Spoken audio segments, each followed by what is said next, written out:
Then in 1928, Wilder's older sister Mary died on October 17th at the age of 63. Wilder may have decided then that it was finally time to act. Losing her beloved sister may have increased Wilder's own sense of mortality. After all, in 1930, when Wilder wrote Pioneer Girl, she was Mary's age, 63.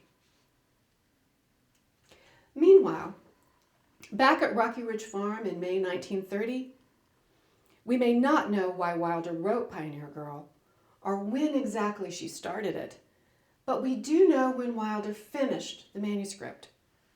On May 7th, 1930, her daughter Rose wrote in her diary, "My mother came in the afternoon bringing the manuscript. She and Papa stayed to dinner." Rose's diary doesn't reveal anything more about this manuscript. She recorded just that one tantalizing line. Rose, by the way, kept several diaries simultaneously, all of them very brief. And this quotation comes from a 5-year diary she kept from 1926 until 1930.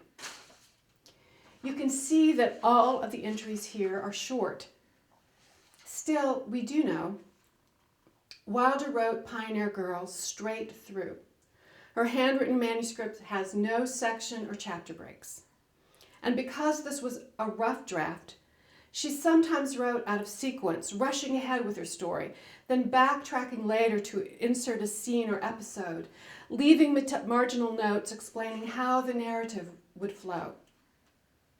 Her marginal notes reveal that from the very beginning, Wilder intended Pioneer Girl both as a private family narrative, written from mother to daughter, more about this in a minute, and as a rough manuscript that would ultimately find publication. So it isn't surprising that on the day after Rose received her mother's manuscript, Rose noted in her diary, "Worked all day copying my mother's manuscript." In other words, Lane was typing Pioneer Girl, preparing it for submission to a magazine and book editors as a double-spaced typewritten manuscript. But even before she finished it, Rose sent sample pages of Pioneer Girl to her literary agent, Carl Brandt, in New York. Does this mean that Rose was excited about Pioneer Girl? That she thought it was exceptional? That she couldn't wait to share it with her agent? It's hard to say. Rose's diary is silent on this subject. But Rose's own professional career had stalled. Magazines weren't buying the stories that Carl Brandt submitted on her behalf. Remember, this is the spring of 1930, and the realities of the Great Depression are just beginning to sink in. As one of Rose's New York friends observed, 1930 was a bad magazine year. And although life at Rocky Ridge Farm remained comfortable, a hired man and a live-in cook did most of the everyday chores, Lane was worried about money. Later that month, Lane had written, "Carl has sold nothing of mine." Now, obviously, Lane wouldn't send her agent a manuscript that she believed was inferior, but it's possible that she dove into preparing Pioneer Girl so quickly for publication because she hoped it would help pay bills at Rocky Ridge Farm until her own work found a market again. And the news from New York sounded promising. On the very day Rose finished typing what has since become known as the Brandt version of Pioneer Girl, on May 17, 1930, she received a note from Carl Brandt with his initial verdict. "The sample pages from Pioneer Girl," he wrote, "are very fine." Lane immediately sent the entire manuscript off to New York. Now, I should point out at this point something that may surprise you. Neither Lane nor Wilder expected Carl Brandt to contact children's book editors about Pioneer Girl. Wilder hadn't written this story for adults or for children. She had written it for adults. She and her daughter hoped Carl Brandt would sell Pioneer Girl to a prominent national magazine. A magazine like the Ladies' Home Journal, the Saturday Evening Post, or Country Gentleman. These magazines bought book-length stories and ran them as serials, the to-be-continued variety of stories. usually over 3 to 4 issues. And then if the story was successful in magazine form, it would go on to be published in book form.